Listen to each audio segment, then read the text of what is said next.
Hey everybody, John Peterson from John Peterson Photography here with another quick little video today talking to you about the ability to visualize your processing while you're out in the field.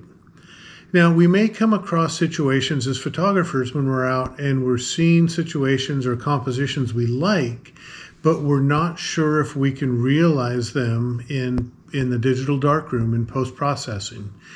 And I've got one example to show you here today to kind of give you a little before and after feel for what the shot looked like when we were on location, and then what the final shot looked like when I was done post-processing.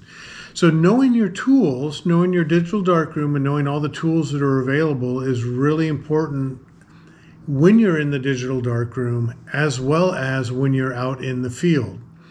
If I didn't know the resolving power of my software programs when I was setting up for this particular shot, I probably wouldn't have taken it because the conditions were extremely poor.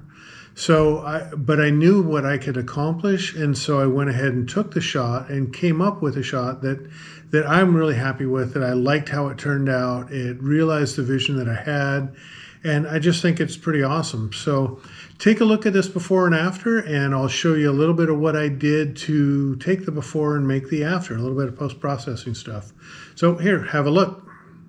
Okay, here we are. Here's the image that I wanted to show you to sort of exemplify what it means to visualize your processing or visualize the final image when you're on location. This is a shot I recently took up in the Palouse area of Washington. This is up on Steptoe Butte. And for those that have never been there, up on Steptoe Butte, it's the highest area in the Palouse, and you get these great views across the rolling hills of wheat fields. And in this case, this is just after harvest time, and most of these fields have already been harvested, and some of them have been tilled. So there's this great brown color palette to work with. And off in the distance in the town of Steptoe is this big silo with Whitman County growers on the side of it. And I've shot this in the spring, and it's great. And really what this shot is about, it's about the light hitting the top of the ridges of the hills and then the shadows in between the hills. And that's really the key elements in this kind of shot. And the challenge on this night, though, we got up there to Steptoe, and there were wildfires in California as well as in northern Washington, and all of that smoke had come down into the area. Not to mention all the dust that is kicked up from all the harvesting and tilling that is in the atmosphere. So it was a really hazy, really flat, really disgusting shot when you looked at it just with your eyes. And as I stood there, the camera wasn't even out of the bag, and I looked at that and was somewhat disappointed because I know how great this location can be for this particular shot. And then I stopped my thinking, and I sort of reset it, and I said, okay, now what can I do in post to realize the beauty that I know is hidden in the shot? Is it still worth taking? And because of the haze and the distance, I felt that I could make a great shot out of this composition. So for me at the time, I did not worry about atmospheric qualities. I was still looking at the light and the shadows and then composing that with the silo with this idealized version of what the image would look like in the end. And just to give it away real quick, here's what the final image looked like. Notice the lights and the shadows, all that haze is gone.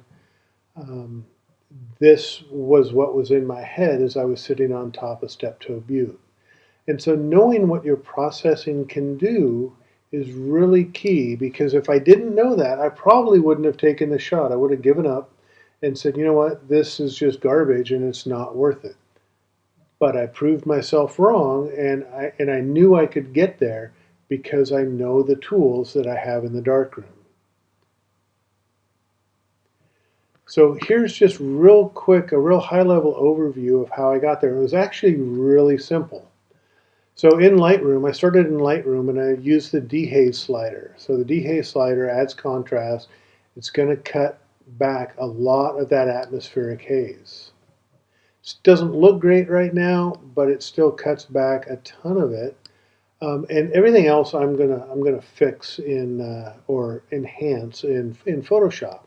I'll generally add a little bit of texture in Lightroom and then just a little bit of global vibrance in Lightroom just to set the foundation. And then I'll go over into Photoshop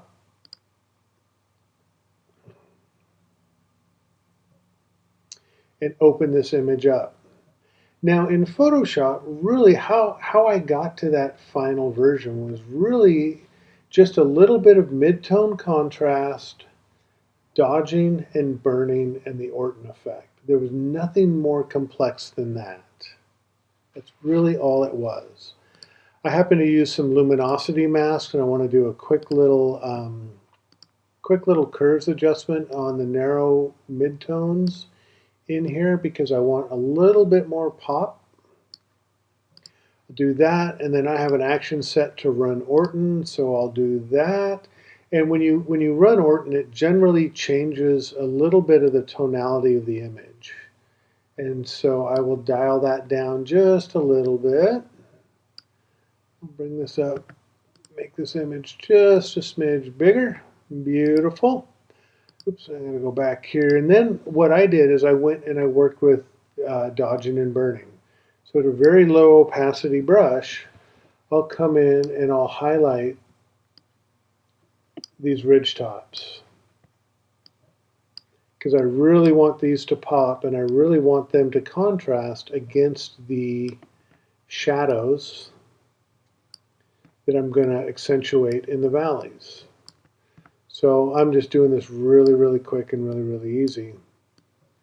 But just painting along the ridge tops with a 4% opacity brush in a dodge layer. Then I'll create a quick little burn layer. And by the way, this is the TK7 palette that I use. It's really quick ways to create dodging and burning layers, as well as lots of other great actions that Tony has built into his tools. And I'll just darken up some of these shadows because I really want that contrast between the darks and the lights in this image. I don't want to touch, I really actually don't even want to touch the silo. I think the silo is just about the right tonality for what I'm looking for. And you guys can probably not see these subtle little adjustments that I'm doing. But whenever I'm working with a dodge or burn layer, I run really low opacity brushes because I want to build up the effect.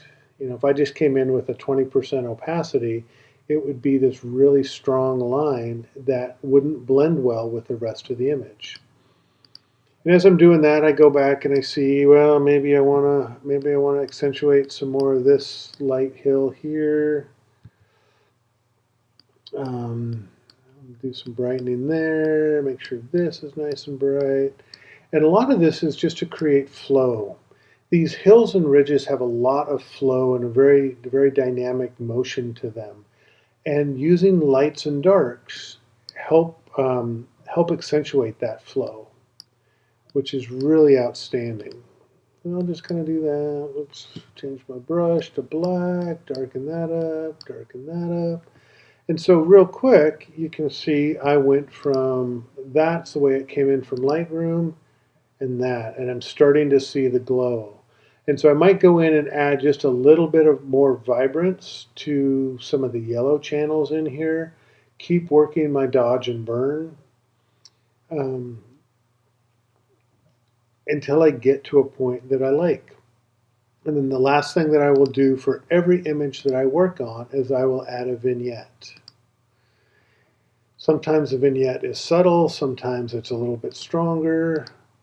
But what the vignette does, it helps focus the eyes, and it helps move the viewer into the image by creating those dark borders. So I will vignette every image. So in a quick 5 minutes, I went from we'll get rid of that, we'll get rid of this, we'll get rid of this.